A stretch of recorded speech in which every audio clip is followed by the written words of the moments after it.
Au nom du Père et du Fils et du Saint-Esprit, ainsi soit-il. Eh bien, chers frères, en ce dimanche, l'Évangile nous rapporte que Jésus a voulu manifester d'une façon très singulière l'existence de ses plaies. Certes, il s'était montré à ses apôtres de nombreuses fois, mais là, très précisément, on s'aperçoit que c'est pour nous montrer cette existence des plaies, puisqu'il va jusqu'à inciter, après son manque de foi, il va jusqu'à inciter l'apôtre Thomas à mettre les mains dans son côté et dans ses plaies. Et pourquoi d'ailleurs nous montrer? Pourquoi garder ces plaies? Pourquoi nous les montrer? Car très souvent, quand il s'agit de notre propre vie, lorsque nous avons une cicatrice, nous aimerions bien qu'elle disparaisse, qu'elle ne reste pas, qu'on n'en ait plus aucune trace, et c'est ça que nous appellerions au sens le plus absolu être guéri. Et nous, il nous aurait semblé que le Christ ressuscité, il aurait dû n'avoir aucune trace, aucune apparence de ces anciennes plaies. Et pourtant, avec la foi, il nous paraît évident qu'il fallait qu'il les garde. Il fallait qu'il les garde parce que c'est un témoignage authentique de ses combats. Nous avons besoin de comprendre que le Christ est venu sur cette terre pour mener un combat, non pas simplement pour venir d'une façon lénifiante témoigner d'un amour, mais pour combattre contre le démon, combattre contre le péché, pour être obligé de s'immoler, pour offrir au Père une réparation qui soit digne. Il a fallu donc qu'il fasse cet effort, qui est un effort d'une oblation totale. Il a fallu qu'il soit comme broyé à cause de nos péchés, mais broyé par la malice des hommes. Et ces plaies sont là pour nous manifester pourquoi notre Seigneur Jésus-Christ est venu et quel combat il a mené pour que nos âmes soient sauvées. Et bien entendu, après, comme toutes ces cicatrices de combat, elles sont un témoignage de gloire. Il est vrai que nous commençons, nous, dans notre génération, à être très loin de toute forme de guerre violente. On a trouvé des formes de guerre beaucoup plus sournoises aujourd'hui, qui se font pratiquement en costume et de manière plus... en utilisant davantage le système médiatique pour asservir les gens.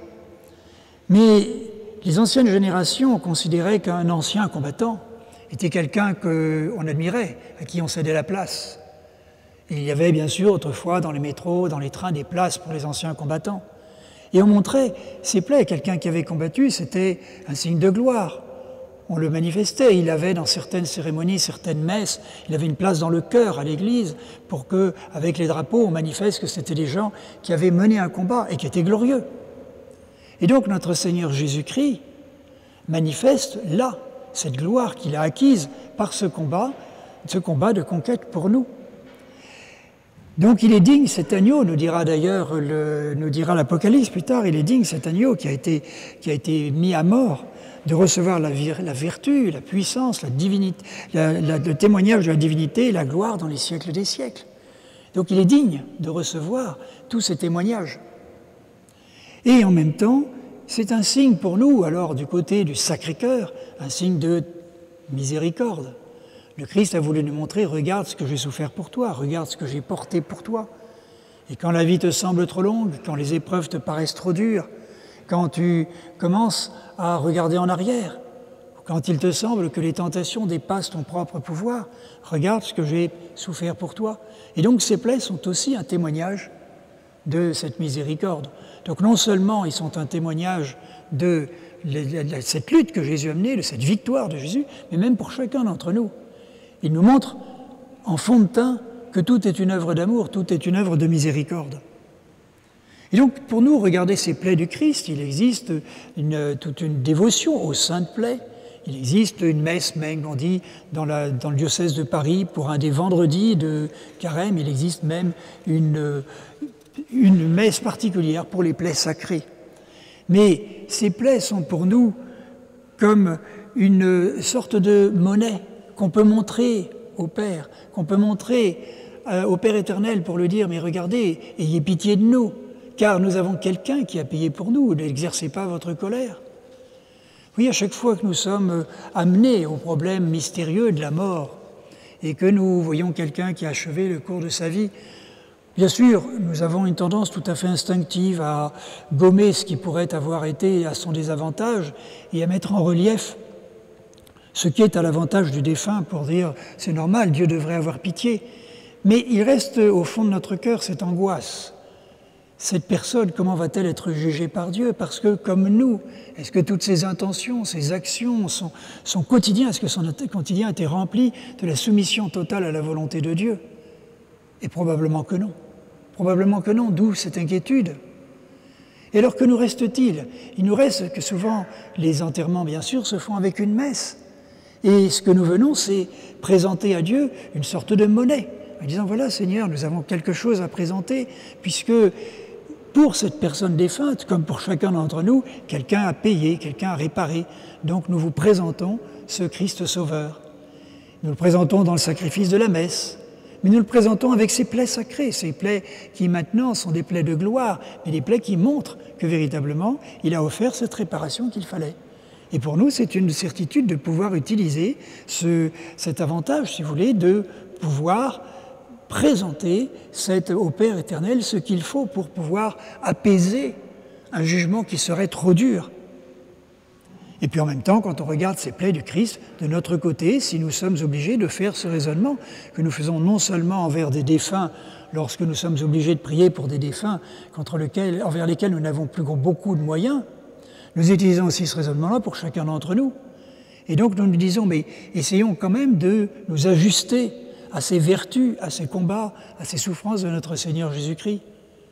Voyons ce qu'il a accepté pour nous et essayons de vivre dans notre vie en nous mettant en accord avec ce qu'il a vécu, pour vivre selon l'exemple qu'il nous a donné. Et toutes ces plaies sont pour nous un exemple d'immolation et d'amour envers le Père éternel. Mais notez qu'à l'opposé, ces mêmes plaies seront pour la confusion des méchants. Car ils pourront se dire, ils regarderont vers celui qui les a transpercés. Et oui, parce que c'est eux qui l'ont transpercé.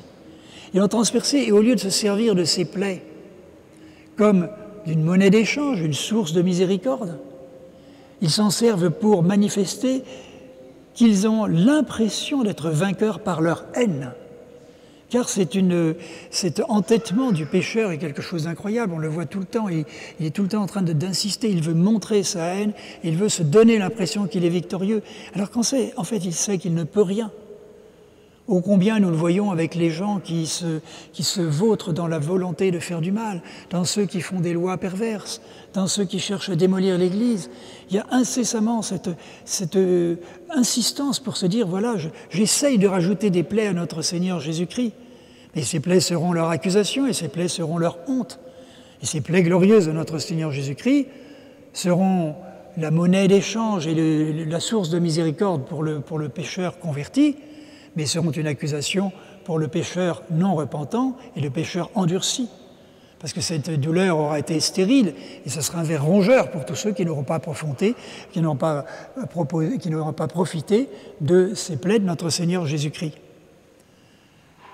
Alors c'est à juste titre, voyez-vous, que notre Seigneur Jésus-Christ prend la peine devant Thomas de lui présenter ses plaies et de lui dire « mais viens, touche-les, regarde-les ». Car en réalité, outre le fait que pour nous c'est un motif de foi que de savoir que Thomas a touché ses plaies, c'est pour nous un appel à les contempler. Les contempler en ce sens, ce n'est pas une contemplation, je dirais simplement béate et anatomique. Bien sûr que des études comme celle du Saint-Suaire sont passionnantes et nous montrent ce que le Christ a souffert réellement. C'est évident que c'est extraordinaire d'avoir des témoignages scientifiques de cette sorte-là pour voir tout ce que le Christ a subi pour nous.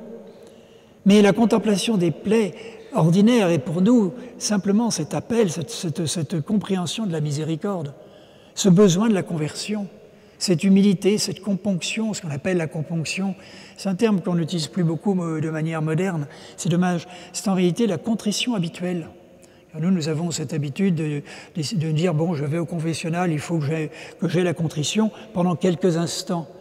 Mais quand vous regardez les auteurs spirituels, ils parlent de la componction. C'est une sorte de contrition permanente, un état permanent de cœur qui est un peu anéanti, d'être impuissant vis-à-vis de Dieu et des péchés qu'il a commis et qui est perpétuellement en train d'appeler la miséricorde. Bien pour nous, se réfugier dans les plaies du Christ, c'est acquérir cette componction, c'est acquérir cette attitude générale, qui est une attitude à la fois d'humilité, de confiance dans la miséricorde et de charité, et donc une dynamique de notre âme vers cet amour de Dieu. Donc cette contemplation des plaies du Christ est vraiment nécessaire pour nous, elle est d'une utilité primordiale. Et d'ailleurs, de fait, les chrétiens ne s'y sont pas trompés, qu'ils fassent des représentations du Christ glorieux sous forme de peinture, ou qu'on représente le Christ en croix, on s'aperçoit que le chrétien ne veut pas effacer la présence de ses plaies. Alors que, regardez, le protestant veut des crucifix vides, il ne veut plus entendre parler des plaies. Il y a quelque chose qui est anti-évangélique dans leur attitude, car l'Évangile ne nous rapporte pas ça. Et c'est une des réalités. Les temples protestants ne présentent jamais un Christ en croix. Ils ne présentent pas les plaies. Ils ne veulent pas qu'on contemple sur les plaies parce qu'ils ne croient pas à la miséricorde et parce qu'ils ne croient pas à la puissance rédemptrice de l'âme. Vous connaissez, j'espère, la thèse protestante dans laquelle l'âme ne peut pas être rachetée par Dieu. Dieu fait comme si il passe l'éponge, comme si on n'en parlait plus. Mais Dieu n'a pas de puissance sur l'âme. Donc il y a une sorte de grand désespoir. Et s'il y a un grand désespoir, il n'y a plus d'intérêt à contempler les plaies de notre Seigneur Jésus-Christ. D'où pour eux ces croix qui ne comportent aucun Christ dessus, car ils ne contemplent pas les plaies de notre Seigneur Jésus-Christ. Alors pour nous, en écoutant, en relisant cet évangile, en voyant comment a fait l'apôtre Thomas, eh bien venons nous réfugier dans ces plaies, que ce soit pour nous une source de certitude pour nous présenter devant Dieu, mais de certitude dans l'humilité, dans la reconnaissance de notre état de pécheur. Mais mon Dieu, nous avons quelque chose à vous présenter, ce sont ces plaies glorieuses. Alors venons avec les apôtres, découvrir, parce qu'en fait notre Seigneur Jésus-Christ leur a donné tout un enseignement tout au long de cette période. Découvrons cet enseignement de notre Seigneur Jésus-Christ. Et n'oublions pas que dans cette période qui a suivi évidemment cette résurrection, et comme après ça celle qui a suivi l'ascension, le personnage clé pour essayer de faire comprendre aux apôtres, parce que leur cœur avait du mal à comprendre, il y avait toute une intelligence de la passion et de la résurrection à acquérir.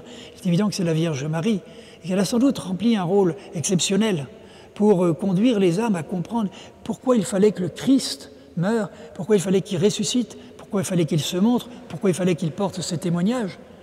Le Christ a fait lui-même cet enseignement sur la route d'Emmaüs, mais la Vierge Marie, une fois que le Christ est monté au ciel, surtout, elle est restée là pour parfaire cet enseignement-là, parce que probablement que le cœur des apôtres a eu du mal à s'adapter à tout ce message évangélique, qui est extraordinaire, qui est magnifique. Mais il y avait tellement de choses encore à découvrir et à comprendre.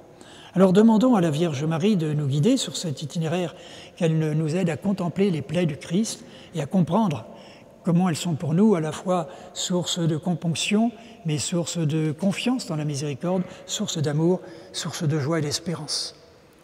Au nom du Père et du Fils et du Saint-Esprit, ainsi soit-il.